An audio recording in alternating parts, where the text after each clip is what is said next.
బంగ్లాదేశ్, పాకిస్తాన్ పేరుకే ప్రజాస్వామ్య దేశాలు, కానీ అక్కడ నడిచేదంతా కూడా ఇస్లాం రాజ్యం. ఇస్లాం కంట్రీస్ ఏదైతే షరియా చట్టం ప్రకారం రూల్స్ చేస్తుందో ఆ రూల్స్ ప్రకారమే అక్కడైతే ప్రభుత్వాలు నడుస్తాయి. పోనీ అలాగే నడుస్తాయి అంటే అది లేదు, అందులో మళ్ళీ దౌర్జన్యాలు, అన్యాయాలు. అక్కడ ఉన్నటువంటి ప్రధానమంత్రినే పదవి దింపేసి మరీ చంపే ప్లాన్ చేశారు. షేక్ హసీనా 2024 ఆగస్టు 5వ తారీఖున ఆవిడ భారతదేశం వచ్చి తలదాచుకుంటున్నారు. లండన్ వెళ్దాం అనుకున్నారు, కానీ లండన్ లో మాత్రం ఆవిడకి ప్రాణహాని ఉందని భారత్ లోనే ఉండిపోయారు. భారత్ లో ఇప్పుడు ఢిల్లీలో ప్రభుత్వ అధీనంలోనే ఆవిడ ఒక రహస్య ప్లేస్ లోనైతే ఉన్నారు.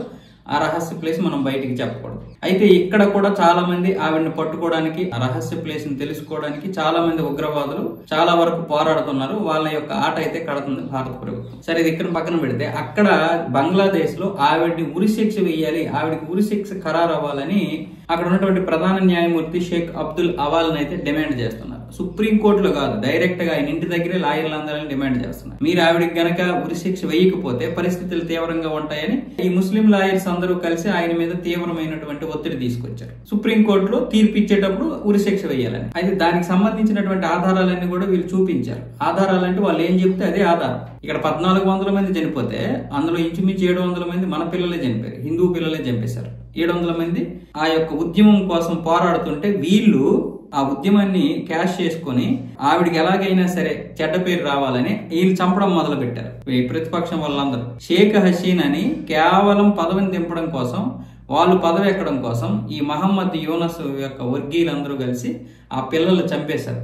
వాళ్ళు ముస్లింస్ లేదు, హిందువులు లేదు. 700 మందిలో ఏం లేకుండా చంపేశారు కేవలం పదవి కోసం. మిగతా 700 మందిని హిందువులు చంపేశారు. ఇలాంటి రకరకాలైనటువంటి దారుణాలు ఉంటే ఆ దారుణాలు ఇంటర్నేషనల్ మీడియా కూడా చెప్పలేదు, ఇలా హిందువులు చంపేశారు.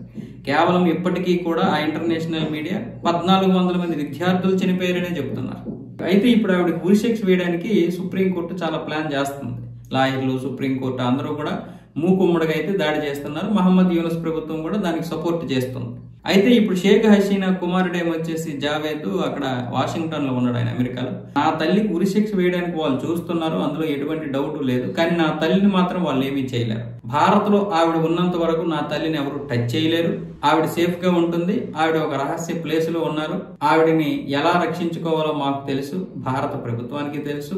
కాకపోతే ఆవిడని ఉరిశిక్ష వేయడం లేదా ఇంకేదైనా చెయ్యాలని వాళ్ళు అనుకోవచ్చు. బంగ్లాదేశ్ లో ప్రజాస్వామ్యమే చచ్చిపోయింది. అక్కడ ప్రజాస్వామ్యం చచ్చిపోయింది. అక్కడ ప్రజల్లో ఉన్నటువంటి ఆ మానవత్వం కూడా చనిపోయింది. బంగ్లాదేశ్ ఇప్పుడు ఒక రాక్షసుల జాతి అన్న విధంగా ఈయన కూడా మాట్లాడుతున్నారు, షేక్ హసీనా కొడుకైతే. ఎందుకంటే మరి వాస్తవమే, ఎందుకంటే వాళ్ళు రాక్షసులే, రాక్షస జాతికి చెందినటువంటి వారు. సొంత ప్రధాని అంటే అభివృద్ధి చేస్తుంది దేశాన్ని, అభివృద్ధి చేస్తున్నటువంటి ఆవిడ్ని ఇన్ని నరకం చూపించి ఈ విధంగా దేశం బయటికి వెళ్ళగొట్టారంటే ఇంకా దేశం ఏం బాగుపడుతుంది?